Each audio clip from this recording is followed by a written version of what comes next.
Indiana Jones. It's a podcast about Indiana Jones. Every movie, 1 minute at a time. Indiana Jones. Minute. Welcome back to the Indiana Jones Minute. This is the podcast where we can hopefully put aside the casual racism of minute 40 and focus on treating our mothers right 1 minute at a time. I'm Pete Mummert. I'm Speedy Gonzalez. Oh, sorry, Pete. I'm Andale. I'm Gerald Christopher. You only get one. Porter. And I'm Juan Valdez. Yeah, there you go. With this movie, you could be the Exxon Valdez. Well, welcome Juan and everybody else. And today we're talking about minute 41. And minute 41 begins with Mutt asking Indy how old he was when he rode with Pancho Villa. And it ends with the appearance of an old friend wearing a Panama hat. Oh. So why is it that whenever an older person is telling a younger person about a past adventure and the younger person asks how old they were, the answer is always about your age?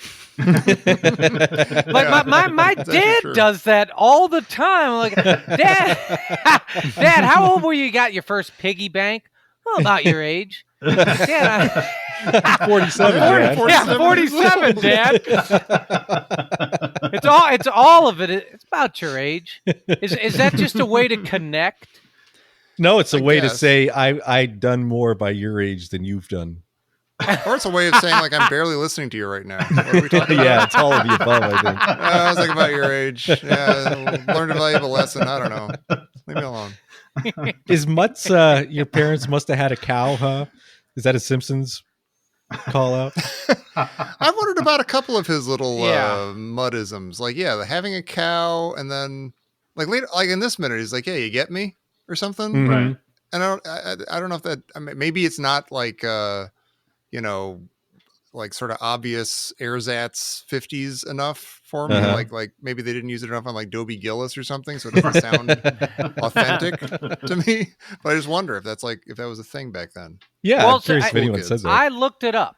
Oh, Oh, good. Because I good at was this. like, and it does go back to the 50s.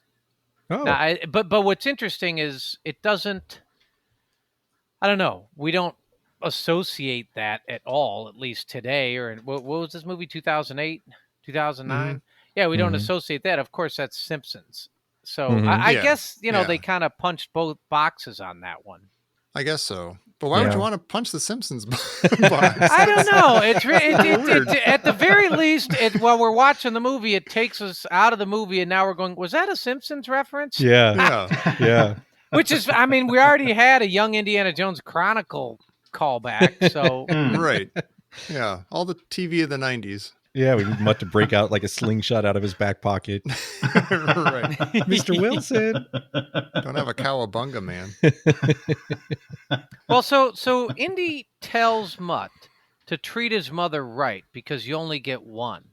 Mhm. But he's not familiar with same-sex marriages. Very Oh, there's a true. lot of yeah. Right? There's Yeah. all Wait. sorts of people who don't only have one mother. Oh, I get it. Okay, yeah. I honestly didn't get it for a second. I'm like, wait a minute. What did I miss? Okay. Even in the I'm with 50s, you. that wouldn't have been the case.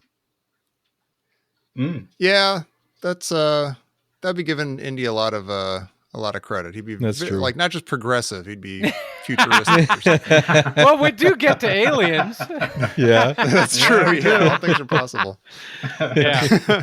No, It is interesting. Like whenever like, we didn't really hear anything about Indy's mom until the last movie. Sure. Right. And then since then, every time she comes up, it is very touching. Yeah. It is very like, Mhm. he mentions her to his dad a couple of times in Last Crusade, and you can tell it's like a lingering, sore. I mean, obviously the guy's mom died, but it's like a thing that he's still brooding about. Like here he's like, I lost my mom when I was young. he doesn't say that, but that's kind of what he's thinking. He's like, this is a thing that's sticking with me. I almost Yeah. wish that had come up Well, earlier and in a way, like not Raiders, Yeah. but maybe Temple of Doom or something. Right. But the way he says it is beautiful too. He says, "Treat her right, Yeah. kid. You only get one, and sometimes not for that long." Like I love that. Right. ending. Yeah. Yeah. Yeah. Very Yeah. poignant. No, I agree. That's a good line, and I do like how he references his mom there. It's not overdone. It's touching, and it stops. It stops right before it gets to cloyingly, disgustingly saccharine. Right. Yeah. Yeah. If you didn't know that his mom had died when he was young, this could just be very kind of surface, obvious things to say. Right. It wouldn't sound like somebody who's dealing with that or something. Well, I was wondering if he's embraced Willie's Eastern religion here, and he's sort of talking about the transience of all living creatures. But I do like how Mutt actually kind of like sort of blows off Indy's comment too. Yeah. It's kind of like, whatever. Mom's mom. Yeah. I mean, I think that was pretty good. And that's a very natural reality. I mean, that's what Exactly. any kid that age would say. Yeah. Right. I think like everything he says in this minute is like very, just very teen, very like legitimate American teen. Like just even like I quit school. They're making me read books, but they're all the wrong books. Like I like reading. Just get off me. I just want to read my own stuff. I can pick my own books. Yeah. That's something I would say. And Well, probably still do say. At that Stop point, picking Mutt books for me. becomes Mutt becomes interesting. I think. Like you realize, oh, this guy's not just a dumb guy riding around on a motorcycle. This is a smart kid. Yeah. He uses a line that I use all the time, and I love it. He goes, "Well, it's not my fault; it's hers." Yeah. Why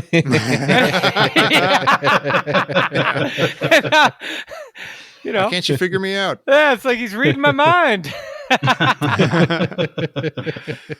They have this weird exchange here where Indy says, "Oh, what do you do for money or whatever?" And he's like, "Oh, I fix motorcycles." And Indy says, "You're going to do that for the rest of your life."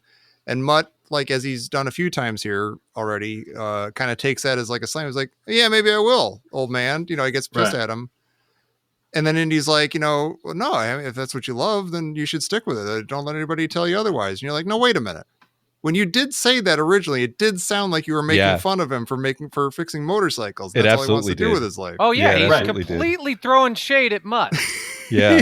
And I think post this. There's a Kids in the Hall skit that's exactly like this, where there's a guy who everything he says to this new guy he's met is super sarcastic and obnoxious. But then when he's called on, he's like, no, I agree. No, I'm saying you're really smart. Yeah, right. That's cool. Yeah, I actually think this is Indy's best moment so far, really. Oh, the way he's kind of handled him in that little moment, because he thinks obviously education is important, but he also is kind of like, hey, all right, I was almost feeling you out, right? So I was like, hey, Right. if you really love it, you know what, you're right.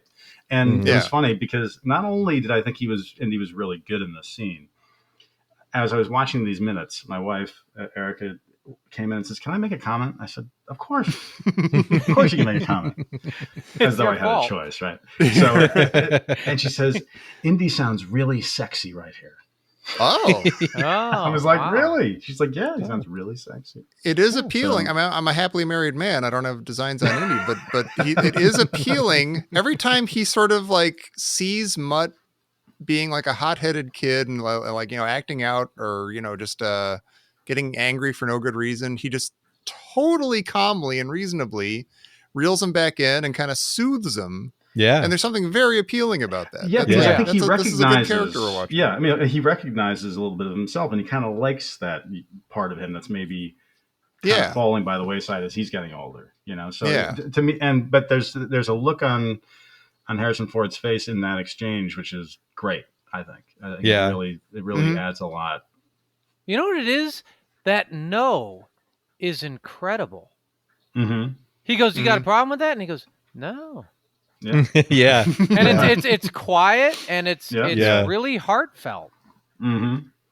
But it also, this really captures, I think, family relations really well, because it's really easy for Indy to be kind of calm and serene about this because it's not his kid as far as exactly. Right. And I think we'll find later when it is his kid, he doesn't feel quite the same way. Exactly. You're going to college and you're going to be a doctor. Yeah. Well, I have a huge question here, and you kind of brushed over this, Tommy, but please listen to second 31 to 35.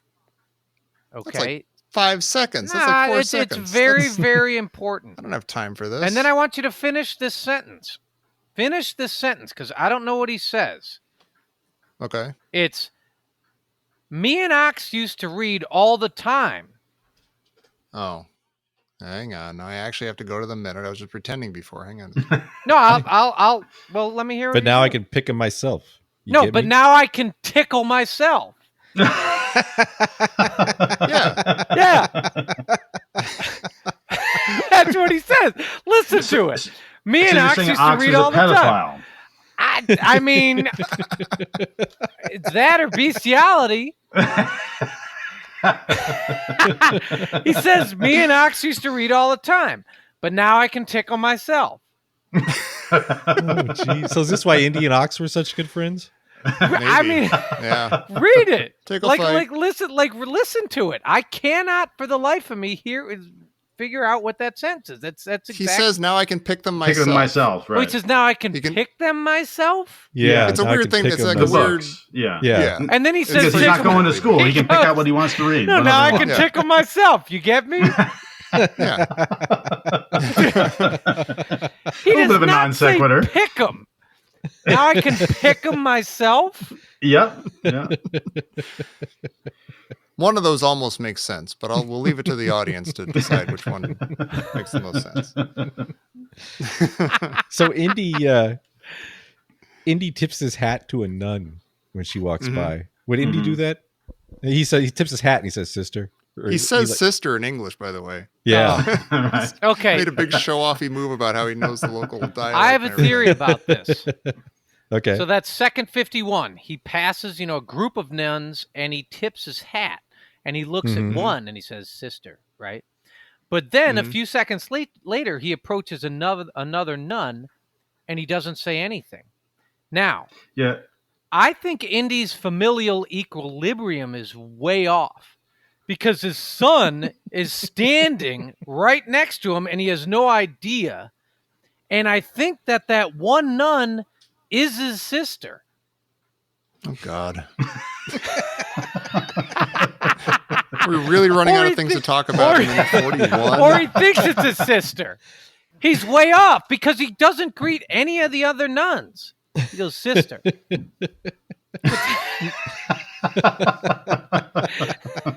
Actually, wait a minute. I got a whole. We went over a That is whole the week. worst thing anybody has said on this podcast. Jerry's here all week. All right, here's another one for you boy. there, Pete. Okay. It's the Jerry So- Porter Yeah. bathroom reader of crazy stuff to say. So where did Indy talks about this philosophy of if it's what you love doing, do it all you like. Mhm. There's no problem. Don't let anybody tell you differently. So okay, Until you go blind. until you got Yeah. You where did Indy get this? Don't let anyone tell you differently philosophy. And Pete, this is for you. Well, I was All just gonna say hold that's what he hands. did. That's what he did as a kid. Well, Yeah. I think this is a callback to his crazy ass dad's in Last Crusade. And he's finally come full Mhm. circle because he now completely respects his dad's holy grail obsessive bananas and sanitude Oh, with the Holy Hmm. Grail. And he that's interesting. I hates like the that. Holy Mhm. Grail. He can't stand it. It's all his dad's obsessing about. It's basically like, I'm going to fix motorcycles. You're going to do that the rest of your life. I think that's a callback to, the Holy Grail, Henry Sr.'s obsession with the Holy Mm. Grail. And Indy hated that all throughout Mhm. Last Crusade. It drove him nuts. And now, since then, we're 20 years removed from that or whatever. Is Indy Sr., Henry Sr. is passed.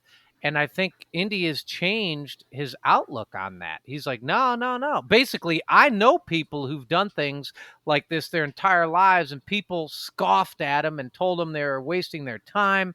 And it actually made them happy, and, it was meaningful. that's good. He could also be talking about Tote. I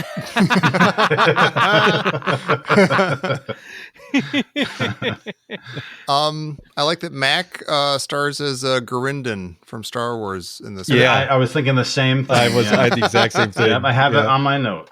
Aw, I figured I you do would. too.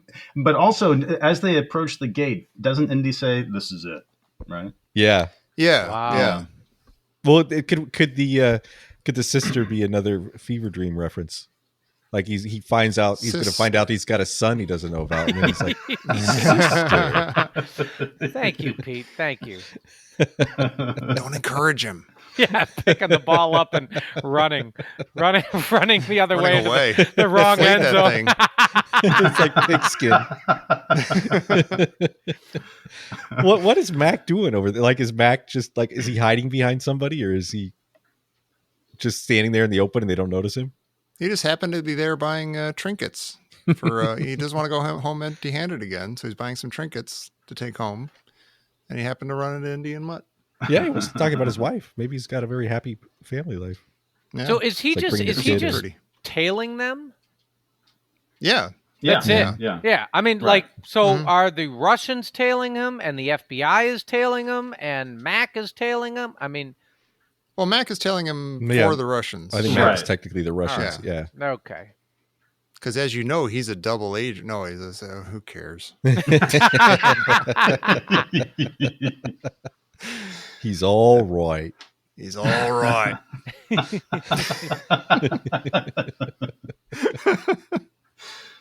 Well, speaking of all right and sister, anything else there, Jer? Oh, yeah. Hey, Jerry, your sister's all right. Hey, I'm just stop. saying. What? Sister.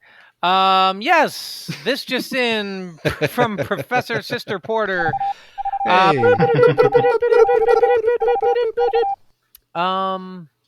Oh. And don't let anyone tell you differently. What did Indy love doing as a kid that he got pushback from adults about? Naming himself after pets. Yeah. Don't let anyone tell you differently. Yeah, you're gonna name yourself after pets the rest of your life? And I mean, he like ditched when he was whatever, like 15 or something. Right. Like, he went and did what he wanted to do. And Got nobody kidnapped really, by Pancho Villa. yeah, nobody ever really told him differently about stealing artifacts. Like everyone Right. sort of, they Yeah. may have taken him away from him, but they sort of glorified him for it. But you know what's Yeah. interesting is did his dad his dad didn't seem to be bothered by that, did he? I mean, pretty much because his dad was, blind, He did deaf, that, and yeah. dumb to He's anything he oblivious. did. Yeah. Yeah. Kid? Our kid. I mean, he probably named him Henry Jones Jr. so he wouldn't just remember his name. Yeah. There's something familiar about you. Oh, Henry. Yeah. All right. Anybody have anything else for minute 41? I do. I have a don't. question for Tommy. Oh, God. What? Is school? I mean, yes. Is school just a bunch of useless skills? You know what's really hard? As a dad, there are times where your kid will say, like, I'm never going to use this in life. Why do I have to know this? And you say something. You're like, oh, it's a good skill, whatever, you work in your brain. But like in your heart, you're saying, you're never going to use this. You are never going to use this, but you have to do it. You have to pass this class. My son's sitting right here. Sam, you're never going to need algebra. You're never going to use it. Never. You can, have pride that you passed the class or whatever, but that's it. So yeah, no, some school is useless stuff, but some of it's cool. You learn some cool stuff. You read Kurt Vonnegut. That's cool. And that's about it. Yeah. That's about it. In fact, Well- when I went to college, part of the reason I wanted to go to Southampton, where I went, was because we always heard Kurt Vonnegut was always around, and he liked to speak at the college. I'm like, oh, this is great. I'm going to go there. So I went. I graduated from the college. He never once came. Oh. And so a year later, I'm walking into the public library, and sitting outside of the library on his briefcase in a trench coat, smoking a cigarette, is Kurt Vonnegut. Oh, my God. Right on the platform outside the door. So we make eye contact, and he takes a big puff and blows and smiles, and I walk in, and I wasn't going to say anything to him, But then I'm inside and I'm like, you know what? How am I going to pass up this opportunity? So I went back outside and I said, Mr. Vonnegut? He's like, yes. Because apparently he did like to talk to people. Like, he wouldn't have sat out there if he didn't do that, I guess. Right. Uh-huh. But I said, I came out to this college because I always heard you came and spoke at the college and you never came. And he looked at me and he took a big drag on the cigarette and he said, well, I hope you got a good job out of it. That was all he offered. Oh, that's beautiful. That's awesome. So education is good, right? So, See? Yeah. That's awesome. Well, something else awesome, Mark. You hit me to a great movie, a documentary called "The World Before Your Feet." Yeah, very cool. I would definitely recommend it. And you're a big walker. Are you doing anything special with this? Because the movie is basically about a guy who decides to walk all across New York City because he lives there, and he figures I can't afford to travel, so I'll just walk everywhere where I live. And it's miles and miles and miles of road. So he we're walks kind of every doing street. the same thing. Every street and every cemetery and everything. So we're kind of doing a mini version. My wife and daughter and I are doing it in our neighborhood. And it's incredible how much you get to see. Like, I had no idea we had a tree in our town because it has a plaque on it. I've driven by it at 30 miles an hour for 100 years. And it turns out that tree's been there when they signed the Declaration of Independence. So, all kinds of cool that's stuff. amazing. And That's amazing. It's all around us and we never see it because we're kind of in these little time machines called cars, and you're always just flying by and you miss everything. So yeah. I've had that experience a couple times. Like, there's a bank just a couple blocks from where I live. Actually, we moved recently, and I just happened to find out one day that was the bank that Patty Hearst robbed. wow. Oh my God. How cool is that? I mean, that's when I say cool, but you know what I mean. Yeah, It's a kind of cool. but when you slow down, I think that's what I love about it. It's when you slow down and just start taking life at a human pace, and like not only do you see what's around you, you smell it, you hear it, like Absolutely. everything. You're part of it, which is an amazing feeling. It's like you could Yes. watch a movie in 2 hours, or you could watch it 1 minute at a time over the course of years. That's But you exactly really what slow it's it like. down. Yep, that's exactly what it's like. And any other parting thoughts, Mark? No, not for me. I'm all Kurt Vonnegut out. I don't have anything else to offer. Yeah, that story did a number on me. So I'm just gonna say, Yeah. come back here Friday, minute 42. Kurt Vonnegut will not be here, unfortunately, but hopefully he's listening down somewhere. Yeah. For minute 42 Friday. I'm just making a word salad now because I'm There you go. distracted. Indiana Jones, Crystal Skull here on the Indiana Jones Minute. I'm great with a blade. I love the way he says that. I mean, I'm great with a blade. You make it sound like he's hitting on him, but that's... It You get me? There's something about that way he says it. I'm great. I mean, I'm great with a blade. I tickle myself with a blade.